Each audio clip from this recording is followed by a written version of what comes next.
What memories or stories do you have about the Byte Shop? We didn't have any money. That's why we were going to pay 20 bucks per board and sell them for 40. Paul Terrell had a bike shop. He had the belief that this was not just a little one thing going on. This was going to be a future for the world, small, low cost computers. And he said ours was the best. And so he worked out a deal with Steve Jobs to we would supply 100 computers at $500 each. That's $50,000.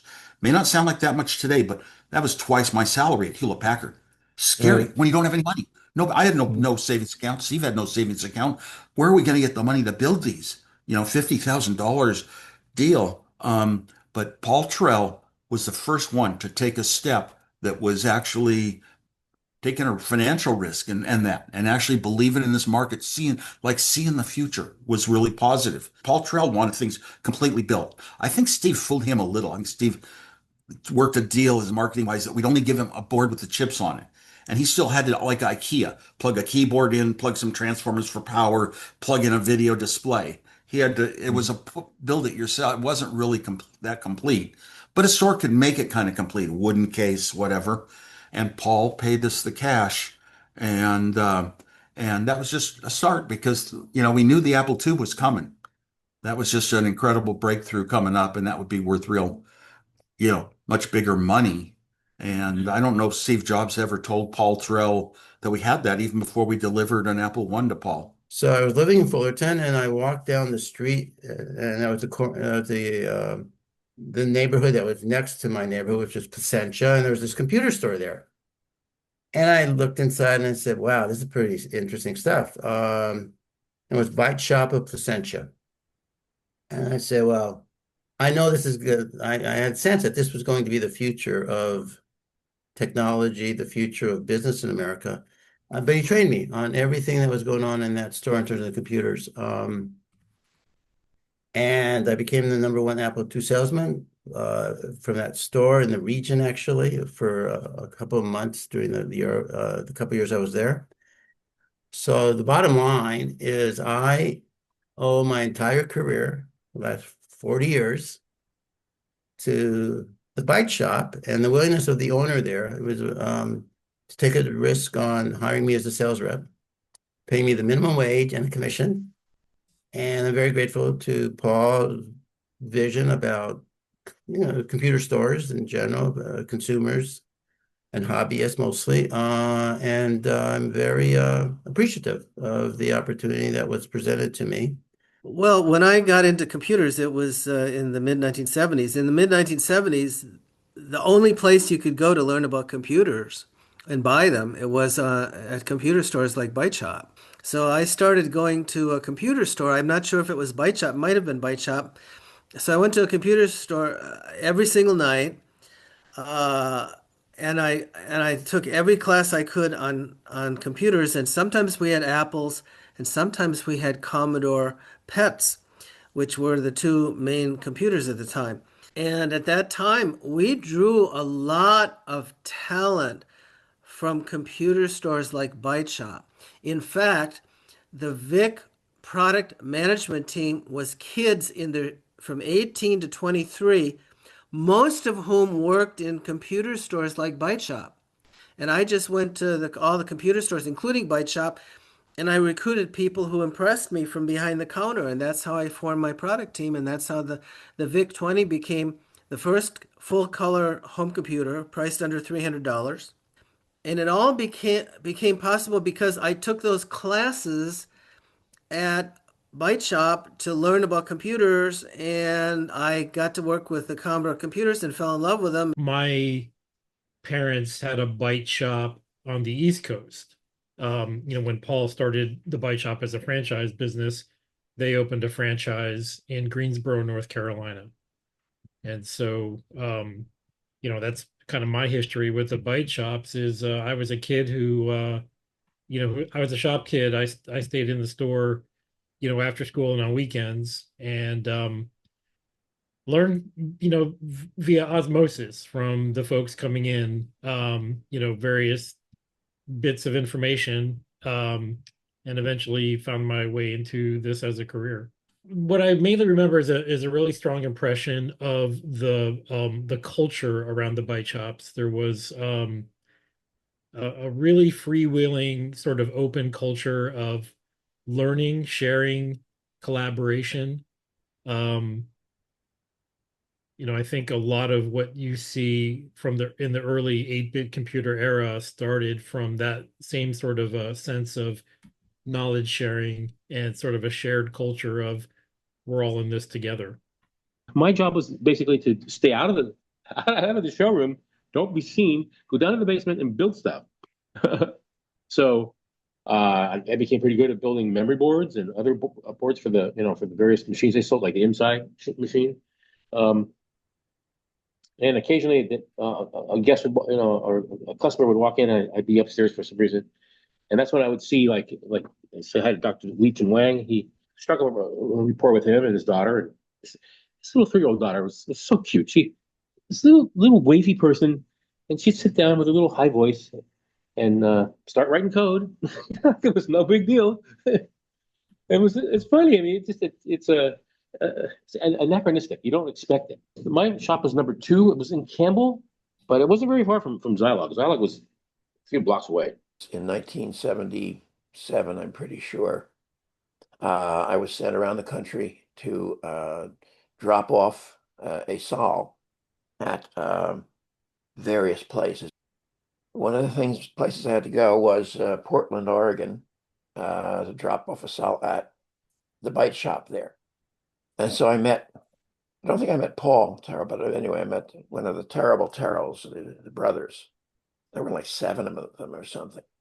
And they had quite an operation going there, even for that early. So it was the first computer store I ever encountered. One of the few, because I really didn't hang out in computer stores. I was busy at the other end of the line, designing stuff and wrestling with all the problems of getting them made.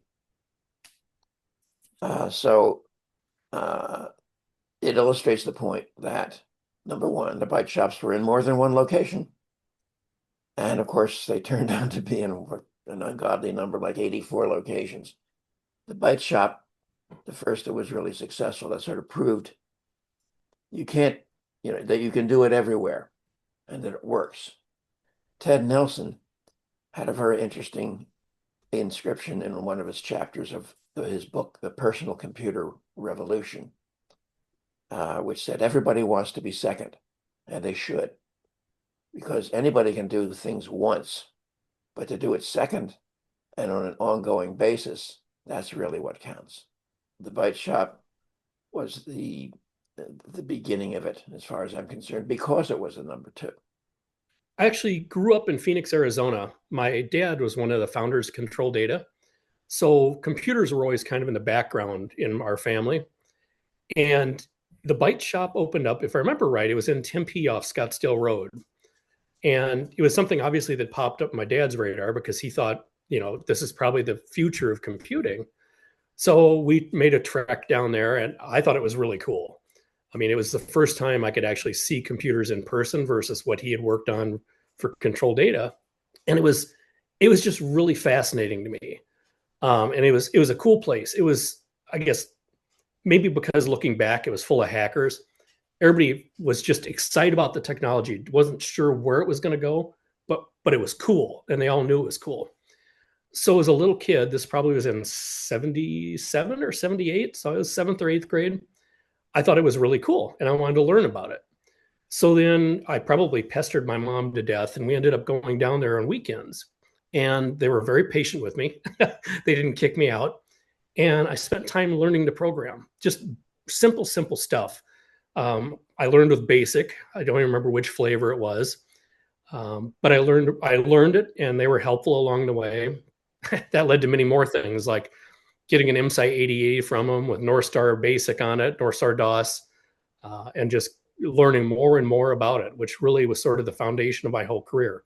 So it was very formative, I would say. Well, our major customer back then was Byte Shop Berkeley. And my sister and but we had to deliver to them. They ordered a ton of stuff. And it it really grew us. That was our start. Well, and the other thing I would add to that is when I came to Berkeley to work with Teryl, she only allowed me to make deliveries. And when I would show up at places like the Byte Shop, I would have like a floating point board, for example. And if somebody that was actually going to use it was there at the time that I made the delivery, they would start, sometimes they wanted to test it before I left. And they would like take parts off of it and they would, do all sorts of things that really, I would always be standing there wondering what I was going to do if they tried to hand it back to me with a bunch of parts. But I think that the Byte Shop was a place where because there were so many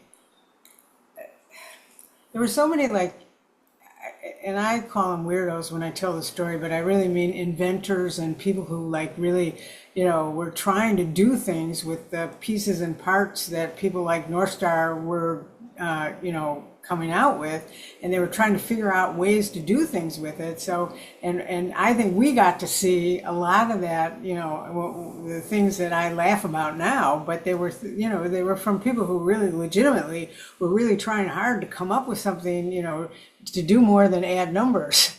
To be honest, I never walked through the door of a Byte Shop myself. My memories come from the people that I interviewed over the years who did.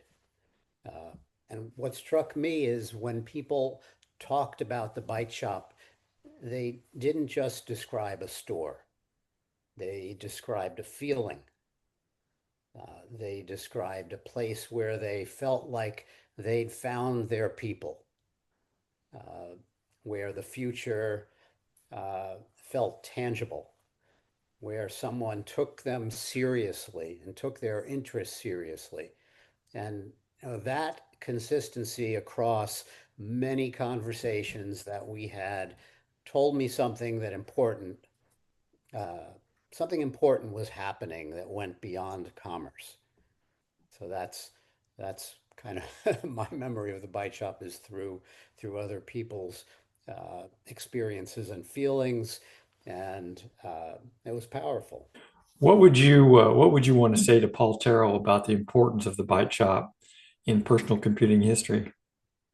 Well, I'm not smart enough to talk about the entire industry, but I would I would say that for me, on a professional level, it was a huge opportunity to learn a whole new set of skills and to be introduced to certain technologies that transform the world.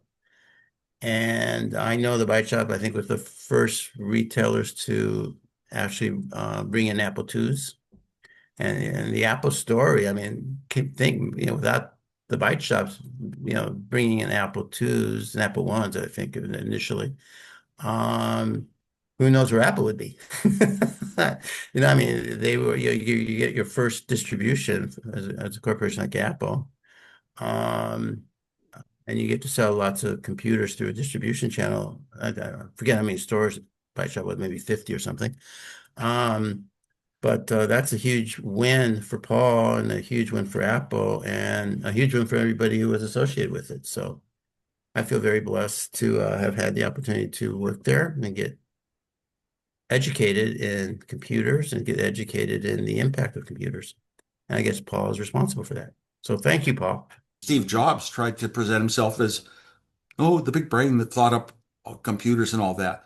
But look, it was Paul Terrell who took a risk, who believed in a market. You got to believe in the future and risk, and we didn't have money of our own. Byte Shop was definitely, first in this area and first for us. Well, the Byte Shop helped, the people feel like there was a community. There were other people that believed in the same thing, and he certainly helped Apple get a start. Oh my God, totally.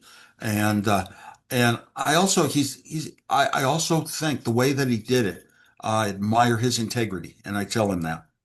And you got to have some people that really are not just trying to steal from everybody and be shysters and all that. Who would have ever what was the reason for putting a Byte Shop there? You had to be inspired, and that meant other people that wanted such a thing were inspired that there was a store representing us. start a bike shop would be almost too scary, out of my range. But some people who think, oh my gosh, I can actually, I want to get in on this new thing that's starting up and I want to use some money and open a store. That is just so incredible to see a successful example, that really inspired a lot, like the bike shop. If it weren't for computer stores in the mid 1970s to the 80s, there would be no home computers. There would probably be no smartphones, AI, all these things that came from home computing. And the reason is the only place in 1976 to 1979 is when I learned about computers. I taught myself about computers by going to computer classes at Byte Shop and other computer stores because they weren't available in retail stores or department stores. They were only available in computer centers and computer stores. They weren't even taught very well in schools. Most elementary and grade schools didn't have home computers yet. Even high schools couldn't afford them in most cases. So you had to go to a computer store and it didn't cost much and you could learn all the apps, you could learn basic programming, and that's what I did.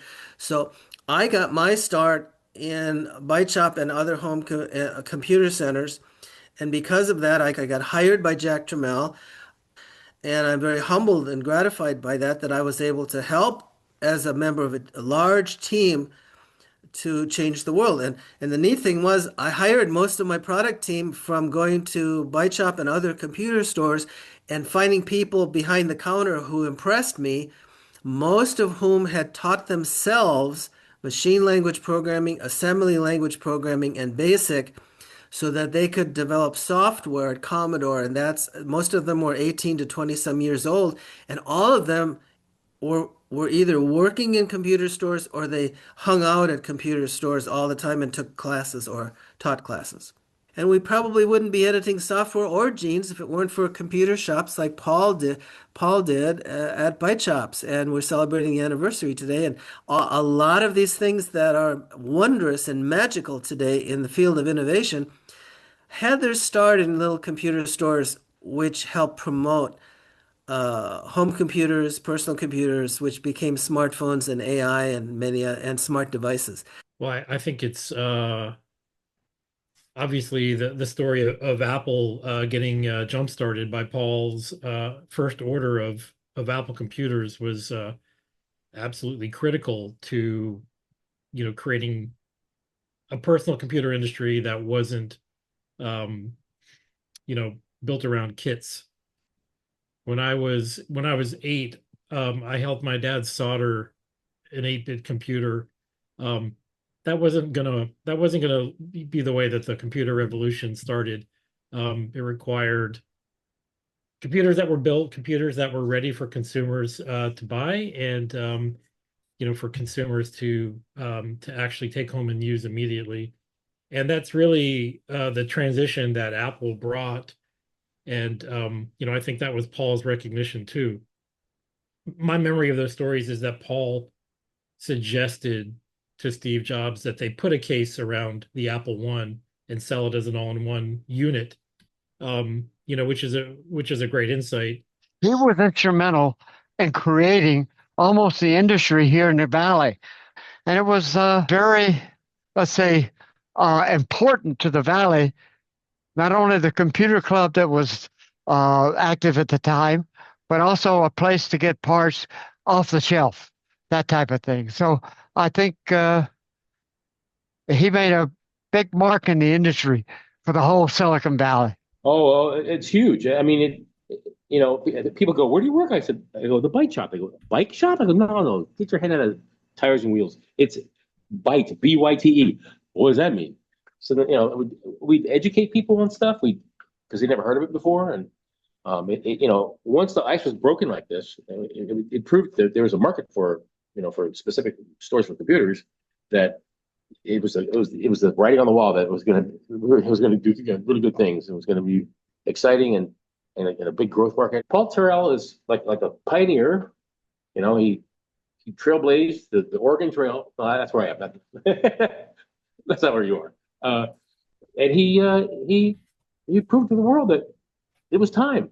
The Byte Shop was what I call a third place. This is not my term, it's someone else's. You have work, you have home, and then you have third places. And in fact, Silicon Valley was built on third places, mostly bars and grills. The Byte Shop was one, not a bar or grill, and I don't think food was served there, but they probably had coffee.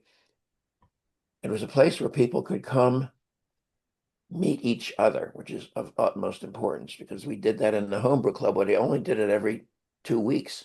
The Byte Shop was open every day.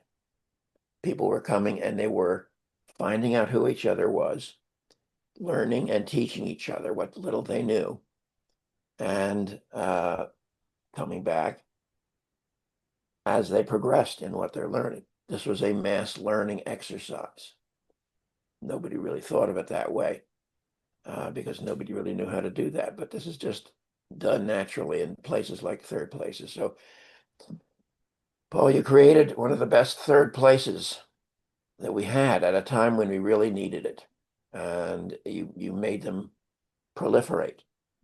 You know, it would come in and get people coming, showing up where they got introduced to personal computers and they met there and they learned there. So to Paul, I would say, congratulations as one of the great educators of the personal computer, not only industry, but as I say, the personal computer revolution. I would say it was invaluable. It was a great place to learn, and it was a welcoming environment.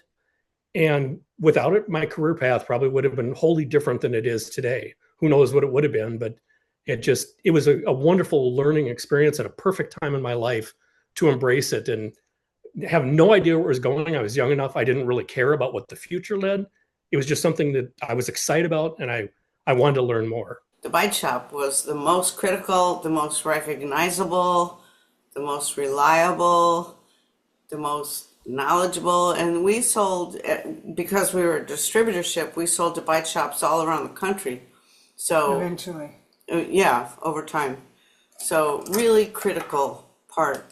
Well, and connected to that, I would add that it was a place where people, you know, all these people I was talking about delivering to boards that they were taking parts off of, it was a place where people could go and really, you know, communicate together on what, you know, they had been, you know, what they were doing. And I think it advanced our industry tremendously just by virtue of the fact that he like stuck with it and you know kept going because it was a hard business, you know, and hard meaning that from the standpoint of it's not like you couldn't make money at it, but the problem is, you know, in the beginning especially, it was a lot of parts and no computers. And then once we started having actually assembled computers, you know, that changed the dynamic a little bit, but you still had to know how to do things on the computer. I mean, so I think he really helped by having a place, you know, that place issue was really important. I'd say, Paul, you gave a generation of dreamers a place and a reason to believe that this thing they cared about really mattered. You took a risk on people before other people would. And some of those bets really paid off in a spectacular way. You know, we know the Apple story, for example. But the broad contribution was creating a space to place those bets. And Paul, you didn't just sell computers, you helped legitimize a movement. So, what was your interest and introduction to personal computing that influenced your life and any opportunities that you might have gotten? You know, what's interesting is that I grew up around the store, but my interest was more in software than in hardware. You know, I was a young kid sitting in front of the keyboards, banging on the keys, learning how to write programs. Um, you know, random people would come into the store, you know, and and essentially teach me, look over my shoulder, see what I was trying to do, teach me how to do different things in different programming languages that I was attempting to use. And for me, over time, I accumulated more and more knowledge. For me, software is such an elegant puzzle. It just, tickled my brain in just the right way that I decided that was what I wanted to do. And so that's what I've been doing ever since. Well, basically, it had a large influence on my life because at the time of the Byte Shop opening and me visiting the Byte Shop, I did not know Paul Terrell. And then I got to know Paul when he visited Exidy. That was my game company. And he proposed the idea of a personal computer to us. And essentially, there's very little difference between a personal computer and a video game. He, like I say, introduced, let's say, Exidy to the idea of us doing a personal computer. And that's the beginning of the Sorcerer computer that we built. It was the integration of sorts of important things that had to happen for me to get involved. There's, it all started with a radio electronics cover that came in the mail that says, "Build your own computer," and that I was you had me. I was a slave to the trade. I had to do it. Well, I wrote a book about this, and it's 63,000 words long, and it takes 3 hours to talk about it. I guess for everyone, it was the first time we came together, the garage meeting of the Homebrew Computer Club in March of 1975.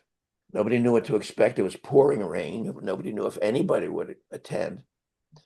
And when we got there, it was a double-wide garage full of 30 people. And an Altair sitting there, blinking its lights and doing nothing else. And so the first time that we knew there were other people doing this. And it all unfolded from there. Of course, I was drawn into that, clearly. So that moment of coming together was, to me, the most important event in my experience of the personal computer experience. I started playing with computers, and then we ended up buying one from them. And I worked on that all through grade school. In high school, I had IBM PCs. In college, I helped set up a computer lab with computers and got into the first networking. And it was a natural progression of learning. It was an exciting area to be into it.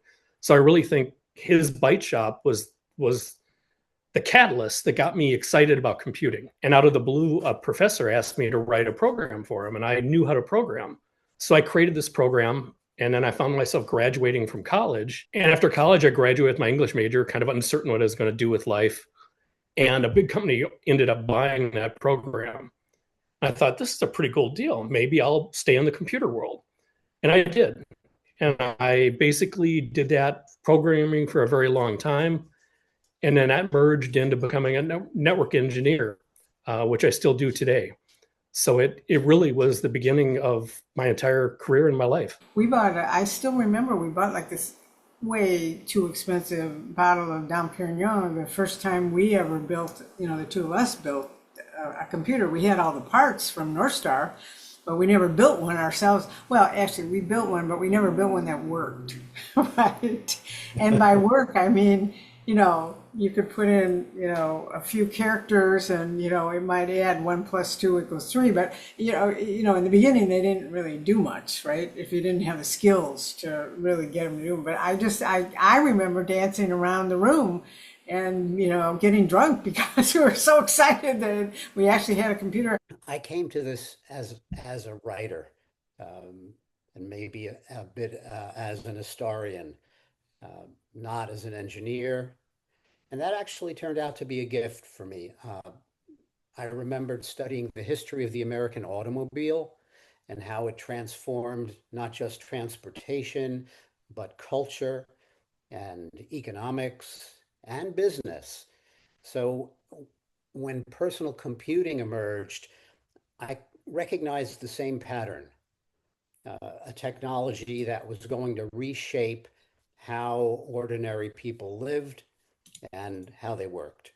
So that gave me a passion, and it led me to technology and science journalism, uh, and to a career telling the stories of the people who built this revolution. Coming in as an outsider to the engineering let me focus on the human story. And that's a story that lasts. Anything else you want to say to the group or to Paul? So yeah, I wish everybody well, and hopefully everyone's got good memories and have been able to um, use or leverage the experiences of the Byte Shop for enhancing their personal and professional capabilities and experiences. I would say congratulations and happy 50th anniversary. It's such an incredible milestone. First, I want to thank Paul for putting on this event because it gives an opportunity for everyone for the last 50 years of this industry, maybe to get together. And then some of the icons of the industry to really, let's say, contact again, because we all knew each other in one way or another, and our lives were intertwined. So I would want to thank everyone here at the get together, and Paul in particular for putting this on. Thank you, Paul. Thank you for making it happen, and thank you for supporting the beginning of my career. So I owe a lot to him. Well, it sure was nice back in the early days when the women's bathrooms were empty. I know, right? I know. There were no women in this business, so. Well, and there was a time when, I would go make those deliveries and somebody would look at me and say, you really need to let me talk to somebody who knows something. And by that time, I'm like, I don't know, 29 years old. I took a slight bit of offense by that. But then came a day when I was hoping they'd ask for somebody else. So whatever. This has been an amazing trip. Our business is now 47 years old. And we're not a distributorship anymore. We're an MSP. But 47 years, yeah, it's been amazing. And the Byte Shop played a huge role in that. Yeah, for the event, I would say we're all here because we realize that history isn't made only in boardrooms. It's made by people who see something before everyone else does.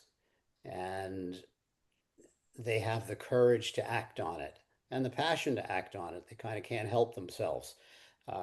Paul Terrell opened a door, literally the door of a small shop, and the future walked in.